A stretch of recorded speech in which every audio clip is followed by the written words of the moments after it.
विकास के बारे में अगर अपन सोचें तो विकास हुआ है, लेकिन हमारे लाडपुरा में आधा शहरी है आधा ग्रामीण है। आधा शहरी आधा ग्रामीण होने के खातिर विपक्ष में रह के हमारे कल्पना देवी ने इतनी बड़ी प्रयास किया है, जो लोगों को हर जो 15 साल तक कोई सुविधा नहीं पहुंची, उस सुविधाओं को उन्होंने प्रयास करके पहुंचाने की कोशिश की है। लेकिन कोरोना काल की वजह से हम लोग और वे लोग सब 2 साल हम लोग बिछड़ गए थे। लेकिन फिर भी मैं ये कहना चाहता हूँ, जो लाडपुरा की विधायक है, उस विधायक ने गली गली मोहल्ला मोहल्ला भवन हुए, स्कूल हुए, जर्जर की स्थिति थी। वे मेरे को भी देखा, मैंने आंखों से देख के मैं खुद परिस्थिति, बच्चे कैसे पढ़ते होगा, ये लोगों ने कैसे टाइम निकाल रहे होगा। यहाँ के नागरिक बड़े दुखी थे। लेकिन लाडपुरा की विधायक ने भवन देखे तो देखो, स्कूल देखो तो स्कूलों में जो मूलभूत सुविधा में लोगों को काम आती है, उन चीज़ों में जो भी विधायक और से जितने भी पैसे आते थे उनके पास, जितने भी मिलते थे, उनमें पूरा प्रयास करके उन्होंने उनके पूरे पैसे हर सरकारी दफ्तर है उनमें भी लगाए। रोड से देख लो आप, जो मंडी के रोड, जो कृषि मंडी के होते हैं, वह 20-20 किलोमीटर के रोड थे, जो 15 सालों से जर्जर थे। वहाँ के लोग इतने परेशान थे, आने जाने में भी बड़ी मुसीबत थी। हमारे रंगपुराडी एक पुलिया थी, जो चंबल की पुलिया थी, तो वहाँ के ये स्थिति थी, क्या बताऊँ मैं आपको। वहाँ की हमारी माता बहनें, तो वह अगर गर्भवती होती थी तो उनको लेके शहर में आने के लिए बड़ी समस्या थी, जो उनको लेके नहीं आती थी। वहाँ हमारी माता बहनें तड़पती थी और बड़ी समस्या से वहाँ के लोग खाटों पे लेके, जैसे नदी वदी पार करके और फिर कोटा शहर में आके पहुँचते थे। बड़ी समस्या का समाधान किया है। मैं धन्यवाद देता हूँ मैडम को।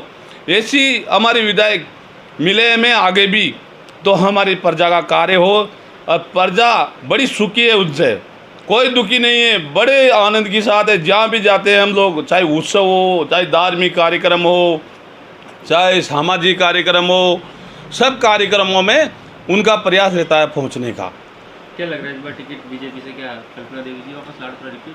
100% कल्पना देवी को टिकट मिलेगा, क्यों नहीं मिलेगा। यहाँ की प्रजा संतुष्ट है उनसे, यहाँ की प्रजा को कोई तकलीफ नहीं उनसे। उन्होंने उनकी प्रजा के लिए बहुत कार्य किया है। हर उनके बीच में रहे हैं वे लोग, उनसे अलग थोड़ी रहे हैं, उनसे बराबर हर घड़ी हर महिलाओं के बीच में बैठना।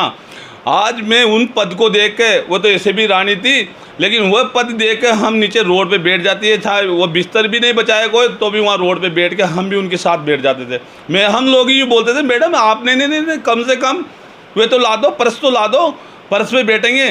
नहीं, रहने दे तू, हम पब्लिक के बीच में बैठेंगे, पब्लिक हमारी है, इन्होंने हमारे को आशीर्वाद दिया है, तो इनके बीच में क्या अलग कैसे रहेंगे हम लोग। तो उनकी तरफ से कोई कमी नहीं साहब, और ऐसे लोग हमारे बीच में रहना चाहिए। आने वाला समय भी ऐसे लोग रहेंगे हमारे, तो हमारा विकास भी होगा और प्रजा का भी सुख मिलेगा, प्रजा को भी, और मिलना भी चाहिए। उनका अधिकार है प्रजा का, क्योंकि प्रजा तो बहुत दुखी है बापड़ी।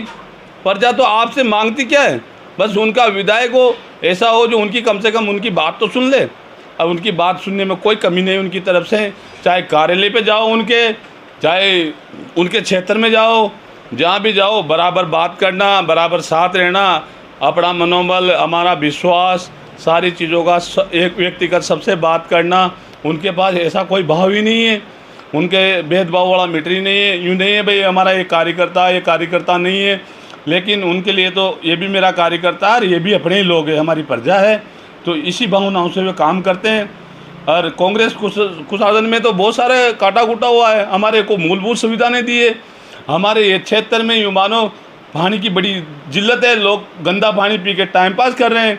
लेकिन मैडम की तरफ से विधानसभा में मुद्दा उठाया बार बार, फिर भी उसका कोई कार्य नहीं हुआ।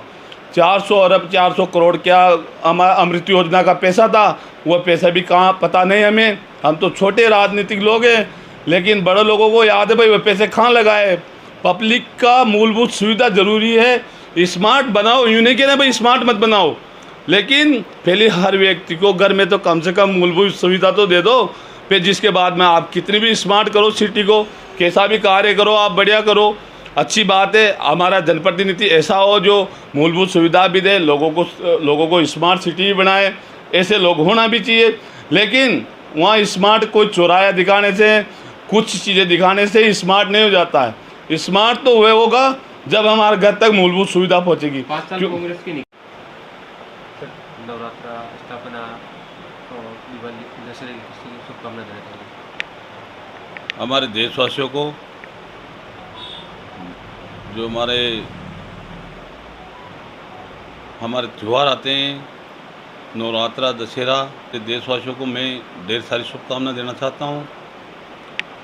उन्हीं का प्रेम भाव हमारे देशवासी और एक दूसरे प्रेम भाव से नवरात्रा, दशहरा मनाएं।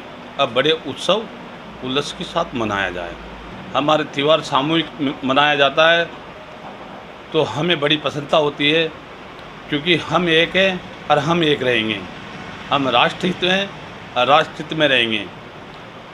हम आप लोगों को, देशवासियों को, सभी को ये शुभकामना देना चाहते हैं।